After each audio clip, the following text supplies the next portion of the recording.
Friends, शिक्षा सारथी में आप सभी को बहुत बहुत स्वागत है। मैं हिमांशु आपको तहे दिल से स्वागत करता हूं और सरस्वती पूजा साथ ही 26 जनवरी की अग्रिम बधाई आपको देता हूं। तो हम लोग आज जो चैप्टर करने वाले हैं जिसका नाम है भारत में राष्ट्रवाद, ये हमारा 10वीं क्लास का चैप्टर नंबर 4 है और इसको हम लोग बहुत ही अच्छे से अध्ययन करेंगे। तो चलिए बिना देरी के वे स्टार्ट करते हैं और एक एक बिंदुओं को समझते हैं कि भारत को आज़ादी दिलाने में क्या क्या महत्वपूर्ण चीज़ें आई और भारत में राष्ट्रवाद कैसे उदय हुआ, राष्ट्रवाद क्या होता है, बहुत ही चीज़ों के बारे में जानकारी यहाँ पे हमको मिलेगा। तो चलिए बिना देरी के वे स्टार्ट करते हैं। तो सबसे पहले हम लोगों को राष्ट्रवाद का यहाँ पे अर्थ समझना काफ़ी ज़रूरी है कि राष्ट्रवाद होता क्या है और इसका क्या इंपॉर्टेंस है हमारे एग्जाम पॉइंट ऑफ व्यू से, और ऐसे भी क्यों इंपॉर्टेंट है। तो देखो, सबसे पहले जो हमारा राष्ट्रवाद का एक बहुत ही लंबा चौड़ा यहाँ पे डेफिनेशन दिया गया है, तो हम डेफिनेशन पे नहीं जाएंगे, हम इसको क्या करेंगे, कंसाइज करके थोड़ा छोटा सा डेफिनेशन देखेंगे जो समझने का कोशिश करेंगे कि राष्ट्रवाद होता क्या है। अगर हम बात करें, देखो एक बार डेफिनेशन को पढ़ते हैं। राष्ट्रवाद वह भावना है जिसमें लोग अपने देश को सर्वोपरि मानते हैं और उसके लिए त्याग व बलिदान करते हैं, यानी देश को ही सर्वश्रेष्ठ मानता है। जब लोग क्या है, देश को ही क्या माने, सर्वश्रेष्ठ यहाँ पे मानने लगे, यानी देश ही हमारे लिए सब कुछ है, कोई धर्म कोई जात कुछ नहीं है, मेरा देश जो है हर चीज़ है। ठीक है।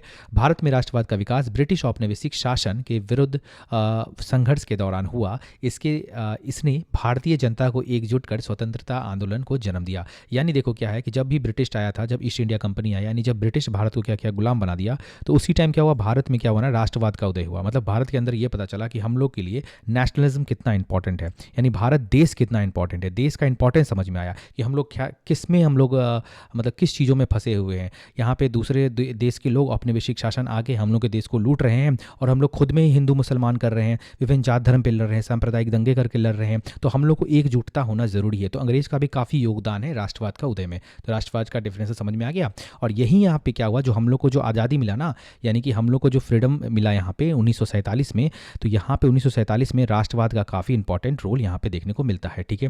अगर हम बात करें राष्ट्रवाद क्यों उभरा, देखो इसमें वही मेन जो इसका रीज़न बताता है कि राष्ट्रवाद, पहले तो राष्ट्रवाद का मतलब हमको समझ में आ गया, अब राष्ट्रवाद उभरा क्यों, राष्ट्रवाद क्यों आया। देखो इसका उदय क्या हुआ, ब्रिटिश औपनिवेशिक शासन की दमनकारी नीतियों के विरुद्ध एक प्रतिक्रिया थी। यानी दमनकारी नीति का मतलब समझो, दमन मतलब क्या होता है, जब आपको कोई क्या करता है, आप पे अत्याचार करता है। तो ब्रिटिश आई और आप पर क्या किया, हमेशा से अत्याचार करता रहा। तो इसी से क्या हुआ ना, ये यहाँ पे जो हम लोग प्रतिक्रिया दिए, यानी कि कोई अगर आप पे अत्याचार करेगा तो आप उसके बदले में प्रतिक्रिया तो दोगे ही ना, यानी every action has equal and opposite reaction, Newton's third law. तो वही यहाँ पे कह रहा है कि अगर आप पे कोई दमन आपको करेगा, ज़्यादा आपको दबाएगा, आपको किसी तरह का शोषण करेगा, तो आप क्या करोगे, कुछ प्रतिक्रिया दोगे। तो यहीं से क्या हुआ, राष्ट्रवाद का उदय यहाँ पे माना जाता है। देखो लेकिन यहाँ पे बहुत जो मेनली यहाँ पे 4 कैटेगराइज में, हम जब अगर SCERT का बुक देखते हैं तो यहाँ पे हमें क्या मिलता है, 4 यहाँ पे कैटेगरी मिलता है।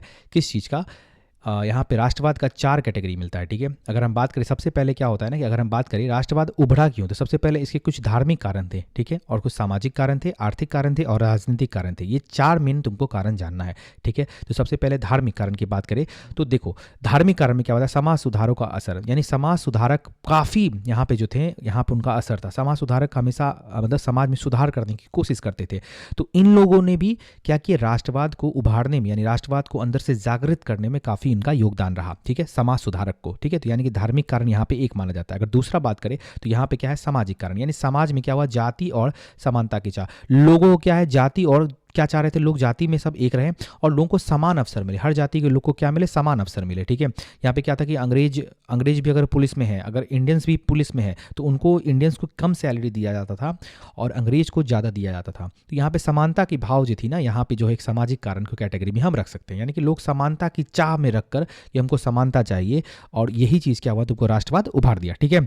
अब देखो एक इंपॉर्टेंट आता है यहाँ पे आर्थिक कारण, क्या आता है, इकोनॉमिक कंडीशन, यानी कि एक जो इकोनॉमिक एस्पेक्ट से देखे तो यहाँ पे क्या होता है, अंग्रेज की आर्थिक नीतियों का भारत को काफ़ी नुकसान पहुंचा। यानी अंग्रेज जो भी नीतियां या पॉलिसीज़ बना रही थी, क्योंकि अंग्रेज क्या किया था, भारत को क्या किया था, गुलाम बना लिया था।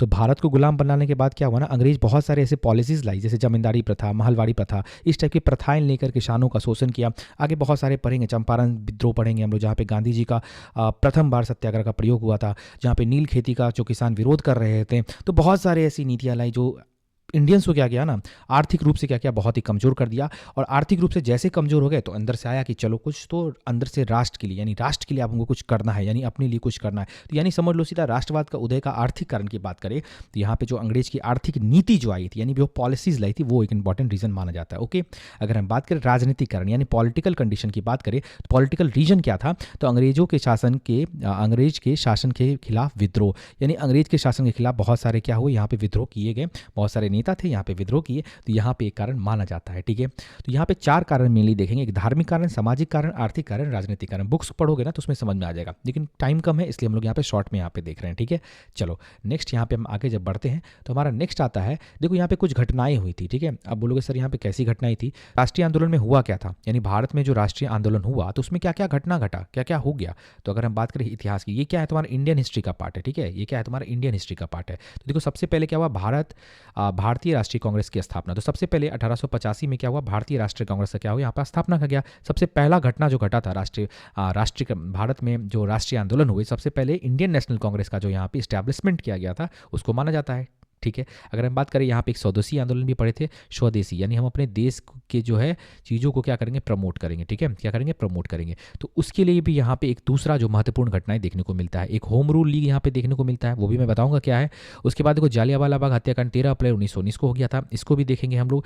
ये प्रथम विश्व युद्ध, खिलाफत आंदोलन और रॉलेट एक्ट, ये सारे जो है हम लोग सातों चीज़ों को देखेंगे, प्रमुख घटनाएं, और कुछ अन्य घटनाएं भी उसको भी हम लोग देखेंगे। उससे पहले हम लोग क्या करते हैं, सबसे पहले हम लोग प्रथम विश्व युद्ध के बारे में देखते हैं, जो 1914 से लेकर 18 तक चला था। इसमें क्या हुआ, इस युद्ध ने भारत की आर्थिक और राजनीतिक स्थिति बदल दी। रक्षा व्यय में वृद्धि के कारण अंग्रेजों ने टैक्स बढ़ा दिया, जिसके कारण आम जनता में असंतोष फैल गया। देखो क्या हुआ कि अंग्रेज, विश्व युद्ध में क्या हुआ था ना, अंग्रेज यहाँ पे पार्टिसिपेट किए थे, यानी कि बात करें इंग्लैंड की तो इंग्लैंड क्या हुआ था यहाँ पे विश्व युद्ध में, यानी वर्ल्ड वार में क्या हुआ, यहाँ पे पार्टिसिपेट किया गया था, किसके द्वारा, अंग्रेज के द्वारा। तो अंग्रेज वहाँ पे किए हुए थे, तो वो जो भी अपना मतलब हथियार वगैरह बना रहे थे, जो भी उनका खर्च वगैरह आ रहा था ना, तो वो क्या कर रहे थे, जितना सारा उनका खर्च हुआ ना, तो अब क्या किए, वो खर्च को पूर्ति करने के लिए क्या किए, सारा भार इंडियंस पे डाल दिए। इंडियंस पे कैसे भार डाले, क्योंकि इंडिया को वो गुलाम बनाया हुआ था। गुलाम बनाने के बाद क्या हुआ कि इंडिया को गुलाम बनाया, उसके बाद क्या क्या, हर चीज़ों का टैक्सेशन रेट बढ़ा दिया, टैक्स बढ़ा दिया। ठीक है, तो प्रथम विश्व युद्ध में जो है भारत पे शोषण बहुत सारा किया गया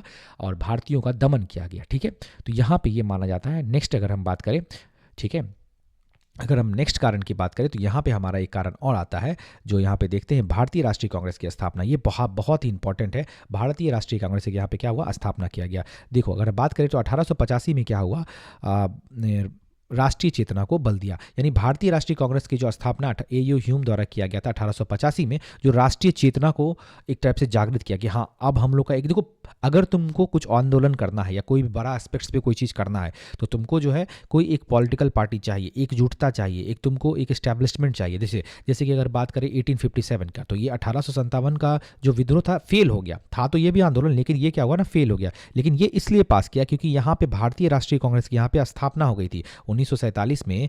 हमारा जो आंदोलन, अगर देखो 1857 का जो विद्रोह हुआ था ना, 1857 की क्रांति हमने पढ़ा है, तो इस विद्रोह के बारे में अगर चर्चा करें तो ये भी हमारा क्या होता है ना, ये पास हो जाता है। ठीक है, यानी कि ये जो है हमारा फेल नहीं करता, ये पास हो जाता, ये अच्छा सा हो जाता। लेकिन क्या हुआ ना, यहाँ पे कुछ एक जो इस्टेब्लिशमेंट होना चाहिए, पॉलिटिकल इस्टेब्लिशमेंट, वो देखने को नहीं मिला था। लेकिन यहाँ पे क्या हुआ ना, जो 1947 में गांधी जी जो किए, तो 1947 में सबसे पहले जो हमारा मिलता है गांधी जी से, यहाँ पे अगर बात करें तो 1885 में ही भारतीय राष्ट्रीय कांग्रेस की स्थापना, यानी कि गांधी जी छोड़ो, यहाँ पे जितने सारे लोग थे ना, वो क्या कि WC बनर्जी, यहाँ पे जो A.U. ह्यूम थे, ये सब मिलकर क्या कि भारतीय राष्ट्रीय कांग्रेस की स्थापना कर दी। ठीक है, तो इससे क्या हुआ, भारत को एक पॉलिटिकल एक सपोर्ट मिल गया। तो यहाँ पे ये इंपॉर्टेंट माना जाता है। ठीक है, चलो नेक्स्ट अगर हम बात करें, घटना में सबसे एक इंपॉर्टेंट आता है रॉलेट एक्ट। ठीक है, रॉलेट एक्ट याद रखना, रॉलेट एक्ट कब आया था, 1919 में आया था। ठीक है, तो इसमें क्या हुआ, सबसे पहले जानो कि इस एक्ट को कहा क्या जाता था। इसमें कहा जाता था, इसको काला कानून कहा जाता था। ये अंग्रेज के द्वारा लिया गया था। इसमें करती क्या थी अंग्रेज, देखो यहाँ पे क्या करती, इसके तहत सरकार किसी भी व्यक्ति को बिना मुकदमा चलाए 2 साल तक जेल में बंद रख देती थी।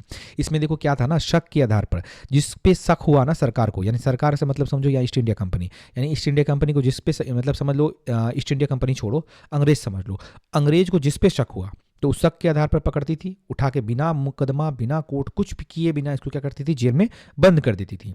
ठीक है, तो ये 1919 में आया गया ये कानून को काला कानून कहा गया इंडियंस के द्वारा। और ये क्या हुआ, 1919 में आया था, जिसमें शक के आधार पर किसी को भी गिरफ्तार किया जाता था और इसे 2 साल तक कैद की सजा सुनाई दी जाती थी। ठीक है, तो यहाँ पे रॉलेट एक्ट आपको याद रखना है। ठीक, अगर हम नेक्स्ट यहाँ पे बढ़ते हैं तो देखो एक जालियांवाला बाग हत्याकांड हुआ था। क्या हुआ था, जालियांवाला बाग हत्याकांड। तो ये कब हुआ, सबसे पहले जानो, ये 13 अप्रैल 1919 को हुआ। ठीक है, बहुत इंपॉर्टेंट है ये सब बाबू, याद रखना। ठीक है, इससे पहले वाला भी काफी इंपॉर्टेंट था, रॉलेट एक्ट। जितना सारा मैं डेट बता रहा हूँ ना, वो सारे इंपॉर्टेंट है, तुम्हारे बोर्ड्स एग्जामिनेशन में यहीं से क्वेश्चंस बनेंगे।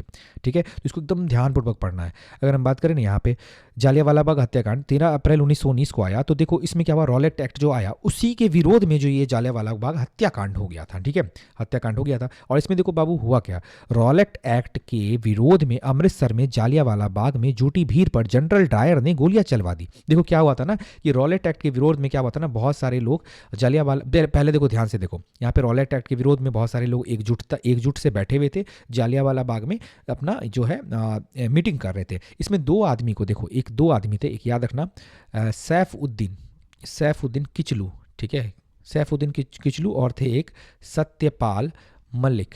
ठीक है, ये दोनों लोग थे, सत्यपाल मलिक और सैफुद्दीन किचलू की यहाँ पे जो है रॉलेट एक्ट के मतलब रॉलेट एक्ट के तहत इन दोनों को गिरफ्तार कर लिया गया था। इन दोनों को गिरफ्तार करने के बाद यानी इन दोनों को अंग्रेज क्या की थी, अरेस्ट करके ले गई थी। तो इसी के विरोध में क्या हो रहा था, जालियांवाला बाग एक जगह था, वहां पे लोग, बहुत सारे लोग बैठ के मीटिंग कर रहे थे। ठीक है, तो शांतिपूर्वक मीटिंग कर रहे थे, लेकिन आए एक आदमी यहाँ पे जनरल डायर आए और यहाँ पे ऑर्डर दे दिए कि गोली मार दो, गोली चलवा दो। तो अंधाधुंध गोली चला दिया गया। ठीक है, बहुत सारे एकदम मौतें हुई, बहुत सारे एकदम यहाँ पे देखने को मिला। तो ये हत्याकांड को यहाँ पे माना जाता है 13 अप्रैल 1919 को जालियांवाला बाग हत्याकांड यहाँ पे देखने को मिलता है। क्लियर।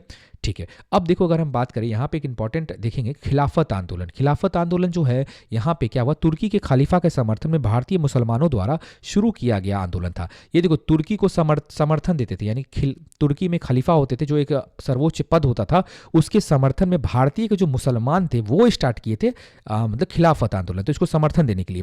तो गांधी जी ने इसे हिंदू मुस्लिम एकता के लिए समर्थन दिया। और गांधी जी क्या बोले, ठीक है अगर हम इसको समर्थन करते हैं, यानी अगर इंडियंस मुस्लिम को समर्थन करते हैं तो इससे हिंदू और मुस्लिम में एकता आएगी। ठीक है, जो अंग्रेज चाह रहे थे दोनों को भड़काएं वो नहीं आएगा। तो यानी कि अंग्रेज चाहते थे माफ कीजिए, अंग्रेज चाहते थे हिंदू और मुस्लिम को क्या करें, लड़ाई लगाए। तो गांधी जी चाहते थे इन दोनों के बीच में एकता हो। और मुस्लिम हमेशा सपोर्ट करते थे किसको, तुर्की वाले खलीफा को। तो गांधी जी सोचे कि क्यों ना हम भी इनको सपोर्ट करें, मुसलमान को, यानी तुर्की और खलीफा को सपोर्ट करें, तो हिंदू मुस्लिम एक साथ आ जाएंगे। तो यहाँ पे देखने को मिलता है खिलाफत आंदोलन। क्लियर। ठीक है, अब हम नेक्स्ट अगर हम बढ़ते हैं तो यहाँ इंपॉर्टेंट आता है एक आंदोलन, होम रूल आंदोलन। ठीक है, यहाँ पे देखो एक है एनी बेसेंट। ठीक है, एक है हमारा एनी बेसेंट। ठीक है, और ये हमारे हैं बाल Gangadhar Tilak.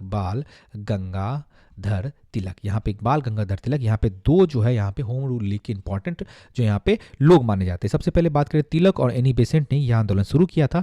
Home rule league क्या था, भारतीय स्वतंत्रता संग्राम के द्वारा 1916 से 1918 में चलाया एक आंदोलन था, जिसका उद्देश्य क्या था, इसका उद्देश्य याद रखना, ब्रिटिश साम्राज्य के अधीन रहते हुए भारत के लिए संवैधानिक तरीकों से स्वशासन प्राप्त करना। ठीक है, देखो यहां भी क्या है, स्वशासन यानी स्वयं का शासन यहाँ पे प्राप्त करना एक इंपॉर्टेंट चीज था। ठीक है, लेकिन ये क्या बोलते थे ना, ये तो होम रूल आंदोलन था, लेकिन इसमें क्या था, होम के द्वारा रूल, मतलब यहाँ नहीं समझ लो अंग्रेज के अंदर ही रहेंगे लेकिन हम लोग को स्वशासन चाहिए। यहाँ पे अंग्रेज के अंदर तहत रहकर ही ये चलाया गया था होम रूल आंदोलन, याद रखना 1916 में चलाया गया था। ठीक है, ठीक है, चलो नेक्स्ट हम अगर बढ़ते हैं, देखो यहाँ पे इतना सारा आंदोलन, तुम्हारा 7 जो मैंने आंदोलन बताया ये काफी इंपॉर्टेंट था। ठीक है, अब क्या है, गांधी जी के नेतृत्व में, ठीक है, गांधी जी जिसको नेतृत्व किए, ये तो पहले वाला आंदोलन हो गया जिसको गांधी जी नेतृत्व नहीं किए थे, लेकिन अब क्या जो आंदोलन आ रहा है ना, उसको गांधी जी को हम नेतृत्व में देखेंगे। इंडियन नेशनल मूवमेंट में गांधी जी के नेतृत्व में कौन कौन सा प्रमुख आंदोलन है उसको। ठीक है,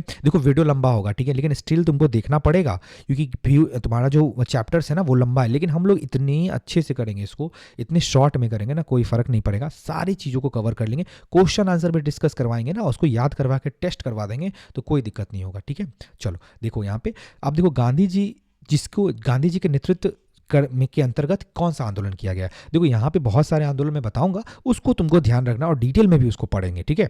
अगर हम बात करें सबसे पहले असहयोग आंदोलन देखेंगे, खिलाफत आंदोलन जो हमने देख चुका है, फिर दांडी मार्च और भारत छोड़ो आंदोलन, ये चारों जो आंदोलन बहुत इंपॉर्टेंट है। अगर बात करें असहयोग आंदोलन 1920 में चलाया गया था, ब्रिटिश चीज़ों और सेवाओं का बहिष्कार, यानी देखो हम असहयोग करेंगे, यानी सहयोग नहीं करेंगे अंग्रेज का, ठीक है। यहाँ पे सहयोग किसका नहीं करेंगे, सहयोग नहीं करेंगे किसका, अंग्रेज का। यहाँ पे हम लोग सहयोग नहीं करेंगे, ठीक है, यानी उसकी जो चीज़ है उसको जला देंगे, ठीक है। अंग्रेज वाला चीज़ कुछ नहीं चाहिए, हम लोग अपना खुद का सामान उपयोग करेंगे, ठीक है। सबसे पहले हमारा असहयोग आंदोलन, ठीक है, मतलब असहयोग, किसी का सहयोग नहीं, अंग्रेज का सहयोग किसी तरह से करना ही नहीं है, ठीक है। चाहे वो चीज़ों ना लें, कोई उसका चीज़ यूज़ नहीं करें, उसको किसी तरह से हमको सहयोग नहीं देना है, सबसे पहली बात। दूसरा बात क्या था, खिलाफत आंदोलन जो हम बता दिए आपको। फिर देखो दांडी मार्च चलाया गया था, और ये यहाँ पे कब हुआ था, ये एक नमक कानून का उल्लंघन माना जाता है, यानी कि दांडी मार्च एक गांधी जी के द्वारा चलाया गया था, और यहाँ पे ये क्या किए थे, नमक कानूनों को तोड़ कर यहाँ पे उल्लंघन किए थे, ठीक है। यानी कि नमक कानून को तोड़े थे, यानी कि नमक पे भी अंग्रेज यहाँ पे क्या रहा था, टैक्स लगा रहे थे। तो वो क्या बोले, ये 72 आदमी के साथ वहाँ पे निकले दांडी मार्च पे, और चलते गए गांधी जी, और नमक उठाकर नमक कानून को तोड़ दिए। अब देखो कांग्रेस अधिवेशन में लाहौर में पारित हुआ, यहाँ पे कांग्रेस अधिवेशन ये उतना इंपॉर्टेंट नहीं है, बस याद इतना ध्यान रखो कि दांडी मार्च जो है 1930 को आया था, ये गांधी जी द्वारा चलाया गया था, ठीक है। इसके बारे में अगर पूछे क्वेश्चन तो वो हम आपको बता देंगे। दूसरा देखो भारत छोड़ो आंदोलन, ये लास्ट में चलाया गया था, और इसी से क्या हुआ, अंग्रेजों को साइमन गो बैक का नारा लगाकर यहाँ पे इंडियंस को आज़ादी यहाँ पे मिल गया। देखो यहाँ पे क्या है, करो या मरो का यहीं पे नारा दिया गया था गांधी जी के द्वारा, कि कर जाओ या मर जाओ, ठीक है। अंग्रेजों ने को भारत छोड़ने पर मजबूर करना, और नारा यहाँ पे दिया गया था करो या मरो का। यही आंदोलन था भारत छोड़ो आंदोलन, जिसमें अंग्रेजों को भगा दिया गया, ठीक है। चलो अब हम बात करें सबसे पहले असहयोग आंदोलन की, ठीक है। इसको हम आप थोड़ा डिटेल में पढ़ते हैं क्या है ये। सबसे पहले देखो इस आंदोलन के मुख्य बिंदु क्या है। सबसे पहले बात करें नेतृत्वकर्ता कौन है, ठीक है। तो इसके नेतृत्वकर्ता महात्मा गांधी, सिंपल सी बात है, महात्मा गांधी चलाए थे। कारण क्या था, इसके मुख्य कारणों में रॉलेट एक्ट, जालियांवाला बाग हत्याकांड, खिलाफत आंदोलन के प्रति ब्रिटिश सरकार का रवैया शामिल था। यानी इसका रीजन यही था, ये सब जो इतना सारा चीज़ ये कर रहे थे ना, पहले जो मैं बता चुका हूँ, उस सब के कारण क्या हुआ, ये असहयोग की भावना लोगों में आई। अगर बात करें उद्देश्य क्या था, तो ब्रिटिश शासन के अहिंसक विरोध, अहिंसा से मतलब विरोध करना, और भारत के लिए स्वराज यानी स्वशासन प्राप्त करना, ठीक है। यानी हम खुल के स्वशासन प्राप्त करेंगे। उसमें क्या था, होम रूल में क्या था, वो अंग्रेज के अंतर्गत रह के कर रहे थे। यहाँ पे लेकिन क्या था कि हमको पूरी तरह से स्वशासन, हमको अपना शासन चाहिए भाई, ठीक है। हम किसी अंग्रेज के भीतर नहीं रहेंगे, ठीक है। अब देखो मुख्य गतिविधियाँ क्या थी, सरकारी उपलब्धियों का त्याग करना। इसमें क्या था कि हम जो भी सरकारी उपलब्धियां नहीं, उपाधियां, सरकार के मतलब कि जो अगर अंग्रेज के द्वारा कोई आपको उपाधि दे दिया गया, जैसे कि अंग्रेज को क्या दिया, गांधी जी को क्या दिया गया था, केसरे हिंद का यहाँ पे गांधी जी को दिया गया था टैगलाइन, ठीक है। जैसे सर की उपाधि भी रविन्द्रनाथ टैगोर को दिया गया था, ठीक है। तो यहाँ पे बहुत सारी उपाधियाँ दी गई थी, तो इसका त्याग करना, ये जो उपाधियाँ मिलती थी ना अंग्रेज के द्वारा, तो हम बोलेंगे ये उपाधि आपका नहीं चाहिए, आप जाइए अपना उपाधि ले लीजिए, ठीक है। उसके बाद क्या, कपड़ों का बहिष्कार करना, विदेशी वस्तुओं का बहिष्कार करना, स्कूल कॉलेज और न्यायालयों को छोड़ना, और रेलवे पटरियों को उखाड़ देना, ये सब बहुत सारा चीज़ यहाँ पे इंडियंस के द्वारा किया गया। मतलब हमको सहयोग तुम्हारा नहीं करना है, ठीक है। जैसे यहाँ पे टर्म्स में छुपा गया है, ये जो असहयोग पढ़ोगे ना उसी में समझ में आएगा, असहयोग, हम किसी तरह से किसी को सहयोग नहीं देंगे, यानी अंग्रेज को सहयोग नहीं देंगे। अगर बात करें समाप्ति कभी 4 फरवरी 1922 को समाप्ति हुई, जब क्या हुआ, एक चौरा चौरी कांड, हत्याकांड हो गया गोरखपुर में। इसमें क्या हुआ कि गांधी जी ने इस आंदोलन को बंद कर दिया। चौरा चौरी हत्याकांड में क्या हुआ था, थाना को जला दिया गया था, ठीक है। एक दरोगा की भी मृत्यु हो गई थी, लगभग 12 यहाँ पे पुलिसकर्मी मारे गए थे, 12 से 15 अप्रॉक्सीमेटली, मैं थोड़ा भूल रहा हूँ।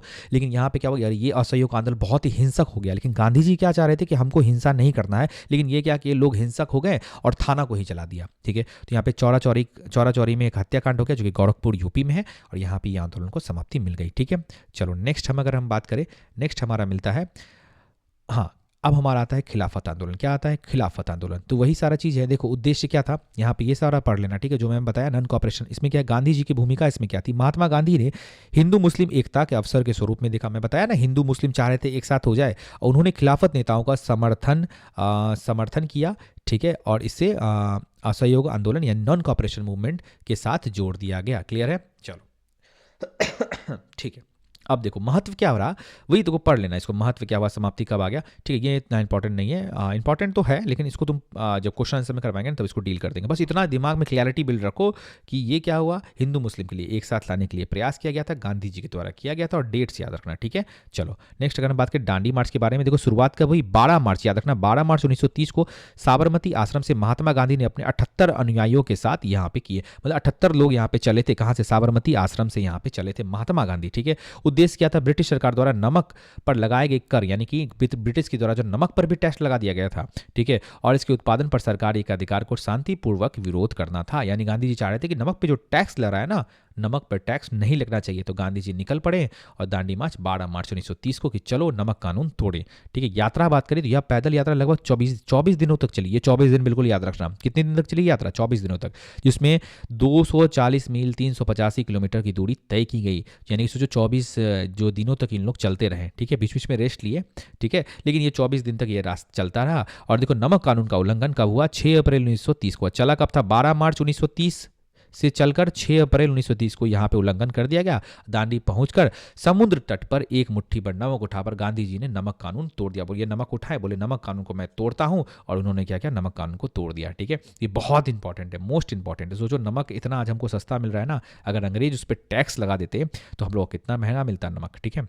चलो भारत छोड़ो आंदोलन जो 1942 में किया गया था, शुरुआत देखो इस आंदोलन की शुरुआत कब हुआ, याद रखना 8 अगस्त 1942 को हुआ। नेतृत्व कौन किया, महात्मा गांधी ऑब्वियसली, और उसके बाद बॉम्बे या फिर बम्बई में यहाँ पे यह स्थान था, यहाँ पे भारत छोड़ो आंदोलन की बम्बई में शुरुआत की गई। अब देखो ग्वालियर टैंक मैदान भी याद रखना, ठीक है, इसने आंदोलन का आह्वान किया। और देखो मुख्य नारा क्या था, गांधी जी ने इस आंदोलन के दौरान क्या दिया, करो या मरो, डू और डाई, बहुत इंपॉर्टेंट है, पूछेगा डू और डाई जो है यहाँ पे नारा किनके द्वारा दिया गया था, तो महात्मा गांधी, और किस आंदोलन के तहत दिया गया था, तो याद रखना भारत छोड़ो आंदोलन, ठीक है। चलो नेक्स्ट बात करें तो उद्देश्य क्या था, ब्रिटिश शासन को भारत से पूरी तरह समाप्त करना और स्वतंत्रता। अब सोच लिए गांधी जी, अब बात नहीं चलेगी, अब जो हमको पूरी तरह से आज़ादी चाहिए ही चाहिए। परिणाम स्वरूप क्या हुआ, हालांकि ब्रिटिश सरकार ने गांधी जी सहित सभी प्रमुख नेताओं को तुरंत गिरफ्तार कर लिया, लेकिन इसने पूरे देश में भारी जन विद्रोह पैदा कर दिया। इस आंदोलन ने यह स्पष्ट कर दिया कि अंग्रेज अब लंबे समय तक भारत पर शासन नहीं कर पाएंगे। गांधी जी अपनी पकड़ यहाँ पे इसी आंदोलन के तहत बहुत मजबूत बना ली है, ठीक है। तो हम लोग एक बार क्या क्या पढ़ें, थोड़ा सा अगर रिवीजन करें तो यहाँ पे हम लोग चारों चीज़ देख लिए, असहयोग देख लिए, खिलाफत देख ली, दांडी मार्च देख ली, भारत छोड़ो आंदोलन यहाँ पे देख लिए, ठीक है। चलो अब देखो हम लोग क्या करते हैं, कुछ अहम महत्वपूर्ण जो यहाँ पे बातें हैं, कुछ इंपॉर्टेंट फैक्ट्स जिसको हम लोग देखेंगे, कुछ इंपॉर्टेंट जो है, तो देखो यहाँ कुछ महत्वपूर्ण बातें में देखो, तो सबसे पहले गदर पार्टी भी आपके बुक में देखने को मिलता है, जो ऐसे भी बहुत इंपॉर्टेंट है पढ़ाई की दृष्टि से। देखो अगर बात करें गदर पार्टी की स्थापना लाला हरदयाल ने 1913 में किया था, याद रखना गदर पार्टी यहाँ पे किया गया था किसके द्वारा, लाला हरदयाल, और ये सन फ्रांसिस्को में किया गया था, सन फ्रांसिस्को में यह किया गया था, ठीक है, याद रखना है। नेक्स्ट अगर हम बात करें, नेक्स्ट हमारा यहाँ पे मिलता है, एक मिनट रुक जाओ भाई, हाँ यहाँ पे मिलता है आरएसएस, जो आप बहुत ज़्यादा सुनते हो ना, राष्ट्रीय स्वयंसेवक संघ 1925 में यहाँ पे किया गया था, और बी हेडगेवार द्वारा किया गया था, ठीक है, आरएसएस, ठीक है। इसका सिर्फ डेट याद रखो, आगे देखेंगे। अब देखो हमारा मोस्ट इंपॉर्टेंट आता है बिहार। देखो बिहार में सबसे पहले जो यहाँ पर था चंपारण सत्याग्रह। देखो चंपारण सत्याग्रह के बारे में आपको 2-3 चीज़ जानना जरूरी है। सबसे पहले ये 1917 में ये चंपारण सत्याग्रह स्टार्ट किया गया था, किसके द्वारा स्टार्ट किया गया था, गांधी जी द्वारा शुरुआत किया गया था। और क्यों, ये नील जो यहाँ पे नील की खेती जो की जाती थी ना यहाँ पे, तो इससे क्या होता है, बहुत सारा फसल भारतीयों का नष्ट हो रहा था। क्या हो रहा था, बहुत सारा फसल नष्ट हो रहा था। तो यहाँ पे राजकुमार शुक्ला गए और गांधी जी को इनवाइट किए कि देखिए गांधी जी आप आइए भारत और हमारी स्थितियों को देखिए और हमको जो है यहाँ पे प्लीज़ इन चीज़ों से निजात दिलाइए। तो गांधी जी यहाँ सबसे पहले आए और सत्याग्रह का सबसे पहला प्रयोग यही किया, यानी कि हमको सत्य के लिए आग्रह करना और जीत दिलाना। तो गांधी जी क्या किए, इंडियंस को यहाँ पे जीत दिलाए। और गांधी जी का सबसे इंपॉर्टेंट जो है यहाँ पे रोल यहाँ पे देखने को मिलता है बिहार से ही, हमारे बिहार में ही गांधी जी का सबसे पहला यहाँ पे प्रयोग दिखता है, ठीक है, ठीक है। अगर हम बात करें गांधी जी का भारत में पहला सत्याग्रह जो नील खेती करने वाले किसानों के समर्थन में था, 3 कठिया प्रणाली के विरोध में था। याद रखना 3 कठिया प्रणाली किसको कहते हैं, तो नील विद्रोह कहते हैं, यानी समझ लो चंपारण सत्याग्रह को 3 कठिया प्रणाली यहाँ पे कहते हैं, जो गांधी जी द्वारा यहाँ पे स्टार्ट किया गया था। अगर हम बात करें कुछ अन्य महत्वपूर्ण बातें, तो यहाँ देखो किसान सभा भी मिलता है। स्वामी सहजानंद सरस्वती ने 1929 में बिहार प्रांतीय किसान सभा की स्थापना की। याद रखना, नाम जरूर याद रखना, जो बता रहे हैं उसको ध्यान रखो। अब देखो कुछ इंपॉर्टेंट डेट्स हैं, ठीक है, अब क्योंकि बुक्स में में बढ़ा है उतना हमको ध्यान नहीं देना है, हमको सिर्फ यहाँ पे फैक्ट्स में पॉइंट टू पॉइंट देखना है। अगर हम बात करें 1915 की, तो गांधी जी का दक्षिण अफ्रीका से भारत आगमन 1915 में, ठीक है, यहाँ पे 17 कर सकते हो, भारत में आगमन। फिर देखो 1919 में खिलाफत समिति का गठन, 1929 में लाहौर अधिवेशन, स्वराज की मांग, 1931 में गांधी इरविन समझौता और 1932 में पूना पैक्ट गांधी जी डॉक्टर अम्बेडकर के बीच यहाँ पे हुआ था। पूना पैक्ट क्या था, गांधी जी और अंग्रेज के बीच यहाँ पे हुआ था। और यहाँ 1931 में गांधी और इरविन थे जो अंग्रेज के थे अधिकारी, उन दोनों के बीच यहाँ पे समझौता हुआ था। तो ये याद रखना, डेट्स इंपॉर्टेंट है, ठीक है। अब क्या करते हैं, हम लोग सॉल्यूशन देखते हैं। जो भी हम लोगों ने क्वेश्चंस पढ़ा उसका सॉल्यूशन हम लोग इसका नेक्स्ट वीडियो में देखेंगे, क्योंकि वीडियो लंबा हो रहा है। तो ये चैप्टर को एक दो बार तुम लोग रिवाइज कर लेना। देखो एक बार हम लोग पढ़े क्या, अगर हम बात करें ना शुरुआत से अगर बात करें, तो सबसे पहले हम लोग राष्ट्रवाद का अर्थ का समझे कि राष्ट्रवाद क्या होता है। पहले हम लोग हिंदू मुस्लिम कर रहे थे, अपने अपने में लड़ाई झगड़ा कर रहे थे, लेकिन बाद में अंग्रेज जब हम लोग के पास बहुत ज़्यादा शोषण किए, अंग्रेज क्या किए, हमारे ऊपर बहुत ज़्यादा अत्याचार करने लगे, तब हमको पता चला ओहो इंडियंस कितना मतलब ये जो है इंडिया जो है, हमारे देश जो है कितना इंपॉर्टेंट है, यानी राष्ट्र जो है कितना इंपॉर्टेंट है, ठीक है। तो हमको यहाँ पे राष्ट्रवाद का यहाँ पे चीज यहाँ पे समझ में आया, ठीक है। अगर हम बात करें नेक्स्ट हम लोगों ने क्या पढ़ा, नेक्स्ट हम बात करें तो नेक्स्ट यहाँ पे हम लोग क्या पढ़े, राष्ट्रवाद क्यों उभरा, राष्ट्रवाद का इंपॉर्टेंस क्या था, ठीक है। तो इंपॉर्टेंस क्या था भाई, इंपॉर्टेंस तो यही था ना जो यहाँ पे 4-5 इंपॉर्टेंस बताए थे, ये देख लो। यहाँ पे इंपॉर्टेंस की बात करें तो देखो कारण, सबसे देखो इंपॉर्टेंस क्या है, इसका इंपॉर्टेंस क्यों है, क्योंकि हम लोग में एकता आया, हम लोग क्या किए, राष्ट्र के लिए लड़े और हम लोग को आज़ादी मिला, ठीक है। अब देखो यहाँ पे क्यों उभरा, उभरने का 4 कारण बताएं। सबसे पहला क्या था, धार्मिक कारण, दूसरा क्या था, सामाजिक कारण, तीसरा क्या था, आर्थिक कारण, और चौथा क्या था, राजनीतिक कारण। ये हमारा नेक्स्ट था, मतलब ये चारों कारण था इंपॉर्टेंट। अब देखो 4 घटनाएं, मतलब यहाँ टोटल 7 घटनाएं तुमको हम बताएं। 7 घटनाएं क्या थी, सबसे पहले भारतीय राष्ट्रीय कांग्रेस की स्थापना हुई, प्रथम विश्व युद्ध में भारतीयों के बाद, प्रथम विश्व युद्ध के बाद क्या हुआ, भारत का आर्थिक तौर पे बहुत शोषण किया गया, स्वदेशी आंदोलन चलाया गया, होम रूल आंदोलन इंपॉर्टेंट है, खिलाफत आंदोलन इंपॉर्टेंट है, रॉलेट एक्ट इंपॉर्टेंट है, और जालियांवाला बाग हत्याकांड हो गया था रॉलेट एक्ट के विरोध में, ठीक है। सबसे पहले विश्व युद्ध के बारे में जा रहे, प्रथम विश्व युद्ध 1914 से 18 के बीच हुआ, जहां पे टैक्सेशन बढ़ा दिया गया था, क्योंकि भारत से पैसा लेकर अंग्रेज क्या कर रहे थे, अपने जो क्षतिपूर्ति हुई थी ना विश्व युद्ध में, उसका भरण पोषण कर रहे थे, ठीक है। अगर हम बात करें नेक्स्ट का, तो नेक्स्ट यहाँ पे हमारा आता है राष्ट्रीय कांग्रेस की स्थापना, क्योंकि हमको पॉलिटिकल स्टेबिलिटी चाहिए और भारतीय राष्ट्रीय कांग्रेस की स्थापना हो गई, ठीक है। अगर हम बात करें नेक्स्ट का, तो नेक्स्ट हमारा आता है यहाँ पे रॉलेट एक्ट। रॉलेट एक्ट क्या था, गांधी जी क्या चाह रहे थे कि काला कानून था, रॉलेट एक्ट में था क्या, एक काला कानून था जिसमें शक के आधार पर किसी को गिरफ्तार कर लिया था, तो बिना मुकदमा किसी को भी 2 साल तक जमीन मतलब जेल में डाल दिया जाता था, ठीक है। नेक्स्ट हम लोग क्या बात किए, देखो यहाँ जालियांवाला बाग हत्याकांड, जो बहुत ही खतरनाक हत्याकांड था, बहुत ही दयनीय स्थिति भारतीय की थी उस टाइम। क्या हुआ था कि सैफुद्दीन किचलू और सत्यपाल मलिक 2 लोग थे, उनको गिरफ्तार कर लिया गया था रॉलेट एक्ट के विरोध में। तो जालियांवाला बाग में जनरल डायर आए, जनरल डायर आके निहत्थे पर भारतीयों पर गोली चला दी, ठीक है। उसके बाद हम लोगों ने क्या बात किया, खिलाफत आंदोलन। देखो तुर्की में जो है यहाँ पे मुसलमान को सीधा मुस्लिम को समर्थन देने के लिए गांधी जी ने ये खिलाफत आंदोलन चलाया, जिसमें भारतीय और मुस्लिम को एक लाने का गांधी जी को एक सपना दिखा कि लोगों को एक साथ, हिंदू मुस्लिम को एक साथ हम ले आ सकते हैं, ठीक है। अगर हम बात करें नेक्स्ट का, तो यहाँ पे होम रूल आता है, एक एनी बेसेंट थी, और क्या थे यहाँ पे एक हमारे बाल गंगाधर तिलक थे, जो ब्रिटिश शासन के अंतर्गत रहकर ही क्या चाह रहे थे कि हम लोगों में एकता, मतलब हम लोग क्या करें, मतलब स्वशासन करें, लेकिन ब्रिटिश के अंदर रहकर ही। उसके बाद हम लोगों ने क्या किया, गांधी जी के कुछ प्रमुख नेतृत्व में कुछ आंदोलन देखे, जैसे असहयोग आंदोलन, खिलाफत आंदोलन, दांडी मार्च, भारत छोड़ो आंदोलन, ठीक है, इंपॉर्टेंट है। उसके बाद हम लोगों ने असहयोग आंदोलन के बारे में चर्चा की, क्या किस तरह से हम असहयोग करें सभी को, यानी कि अंग्रेज को किस तरह से असहयोग कर सकते हैं, जैसे बहुत सारे अंग्रेज का जो भी सामान उपाधि सब दिया हुआ हम उसको लौटा दे, कोई भी सामान यूज नहीं करेंगे अंग्रेजों का, ठीक है। उसके बाद हम बात करें तो एक और देखिए खिलाफत आंदोलन, खिलाफत आंदोलन वही सारा चीज़ है, पढ़ लेना एक बार। दांडी मार्च में वही सारा चीज़ है, ये भी पढ़ लेना। दांडी से साबरमती आश्रम से 78 अनुयायियों के साथ चला, 12 मार्च 1930 को ये चला गया। उसके बाद यहाँ पे क्या हुआ, 24 दिनों तक ये यात्रा चली, याद रखना यहाँ पे 6 अप्रैल 1930 को ये यात्रा खत्म हो गई, ठीक है। उसके बाद हम लोगों ने सविनय अवज्ञा आंदोलन पढ़ा। उसके बाद हम लोगों ने क्या किया, भारत छोड़ो आंदोलन अंतिम आंदोलन था, जिसमें डू और डाई का गांधी जी द्वारा दिया गया था, ठीक है। और कुछ महत्वपूर्ण बातें हम लोग देखे, जैसे कि ये फैक्ट्स गदर पार्टी लाला हरदयाल द्वारा तैयार किया गया था, सैन फ्रांसिस्को में किया गया था। और उसके बाद कुछ फैक्ट्स था, जैसे आरएसएस 1925 में क्या गया था, हेग गेवार द्वारा किया गया था। और यहाँ पे हम लोग बिहार में योगदान देखें, सबसे पहले योगदान किसको देखे, चंपारण सत्याग्रह का 1917 में गांधी जी आए, नील कानून का विरोध किया और अंग्रेजों को यहाँ पे मतलब इंडियंस को यहाँ पे जीत दिलाया और बिहारियों को यहाँ पे जीत दिलाया, और भारत का पहला सत्याग्रह भी दिखाया जाता है। उसके बाद हम लोग किसान सभा यहाँ पे इंपॉर्टेंट है, स्वामी शाहजानंद 1929 में यहाँ पे किए। अब इसके बाद हम लोग क्या करेंगे, कुछ फैक्ट्स देखेंगे। यहाँ पे देखो बहुत सारे फैक्ट्स हैं, जो तिथियाँ हैं तुमको रिवाइज करना है। उसके बाद हम लोग क्या करेंगे, नेक्स्ट वीडियो में क्या करेंगे, सारे जो चैप्टर्स हुए सभी का सॉल्यूशन करेंगे, ठीक है। तो कैसा लगा वीडियो ज़रूर बताएं कमेंट सेक्शन में, और कुछ फीडबैक है तो ज़रूर दें और शेयर करें अपने दोस्तों के साथ। बहुत बहुत धन्यवाद वीडियो देखने के लिए।